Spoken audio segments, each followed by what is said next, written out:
recording. I am Right Reverend Dr. Zechariah Manyok Biar. I am the Diocesan Bishop of the Episcopal Diocese of Wanglei.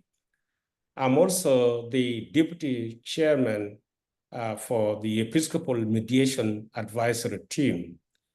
And I am the currently, I work as the chairman of liturgy and worship in the internal province of Wanglei. So that's all about me. As for the topic, I think in South Sudan we have a different way of understanding this. Let me start with the international community's role in the hunger that we have today. Of course, the international community was helping South Sudan, especially South Sudanese, during the war. Had it not been the support from the UN, South Sudanese would not have managed to liberate their country.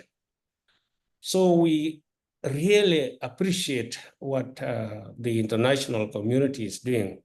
We have refugees almost everywhere now. We have refugees in Kenya, in Uganda, in Ethiopia, and in Sudan. We have people who are displaced within South Sudan. These people are supported by the UN. We have refugees who are from Sudan. They are now within the borders of South Sudan, and they are being supported by the UN. So the support of the UN is something that cannot be underestimated when it comes to South Sudan. But this support can be used also as a weapon to make people believe in what they do not want to believe in, and many other things. The example that I can give is when we became a country, South Sudan, our pound was very strong in East Africa here. $1 was equal to 2 South Sudanese pounds. And at that time, we also had a lot of oil, so we could get money from oil. And people decided not to cultivate. And part of it was because of the war, but mainly since people were getting a lot of money and they were surviving well, they could not cultivate, and they started importing food items from other countries. So then the World Bank and the IMF started advising the government. So many advisors could come. So, you know, the money that you have is very strong, so it is going to discourage your export, which is true. When it comes to economics, it is true. But then, what did we have that we were not exporting in order for us to say that money, a strong money, is the one that is blocking our export? We were not producing anything at the time. So anybody who wanted to help us would have talked about how to start producing things, how to encourage people to come in here and build factories, and then encourage people to farm. That did not happen. They only targeted the money, that the money was too strong and it should be devalued. It should be devalued so that it can allow you to export. So they decided in 2015, the economists, South Sudanese economists, agreed with the advice from these people.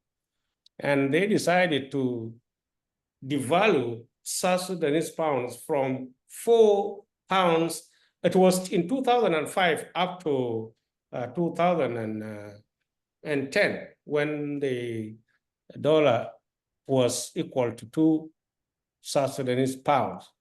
But after this, it moved up a little bit, up to 4 pounds a dollar. So in 2015, these advisors from IMF and the World Bank decided to advise the government of South Sudan to move the pound from $4 pounds a dollar to 18 pounds a dollar. That was done intentionally. And of course, that crashed the economy. Now we have become beggars. Almost everybody is like a poor person, completely poor. And when you go to the international news, they will talk about South Sudan as very poor and all these things, but it was done intentionally. So that's the side of the international community.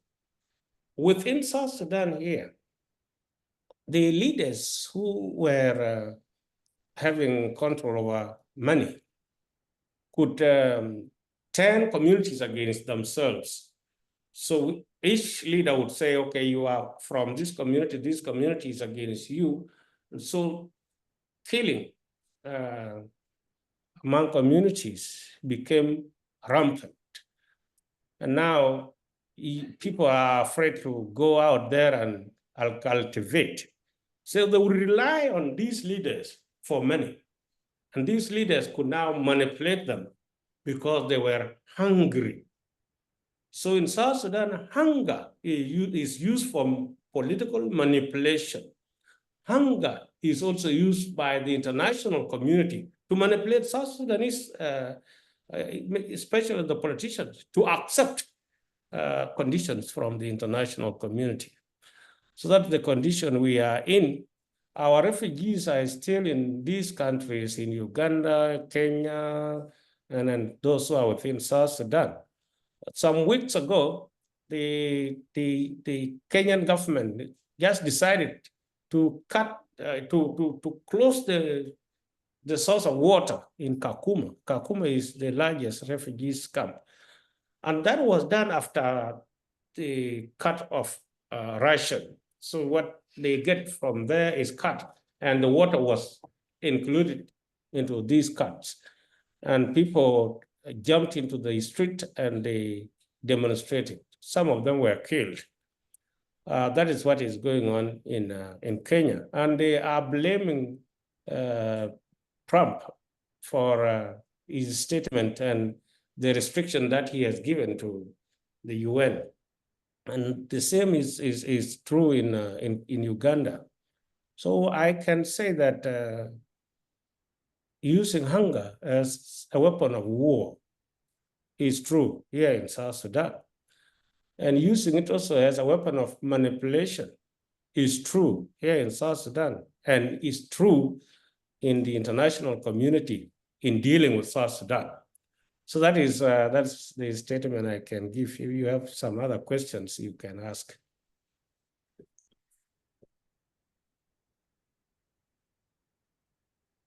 Thank you very much, Bishop.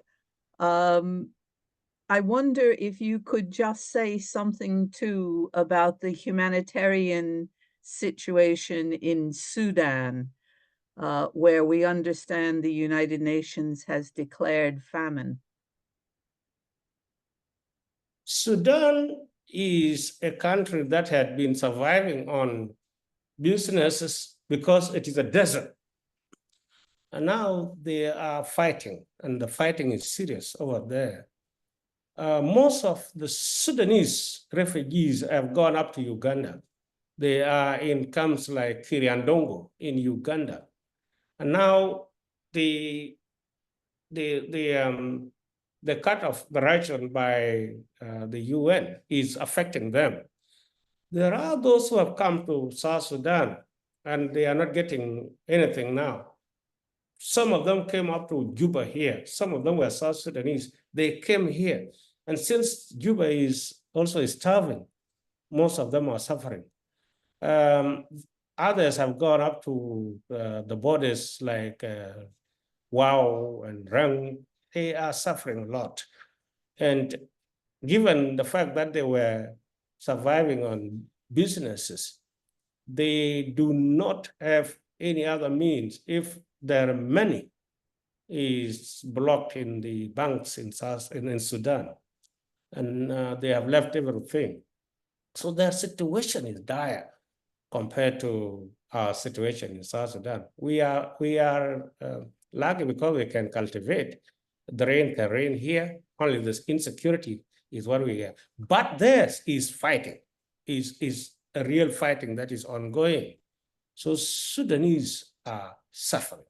And if their ration is going to be cut, most of them will die. There's no doubt about that. Well, thank you very much, Bishop. And please know that all the people of South Sudan and Sudan are kept in our prayers especially. So thank you. Thank you. Thank you very much.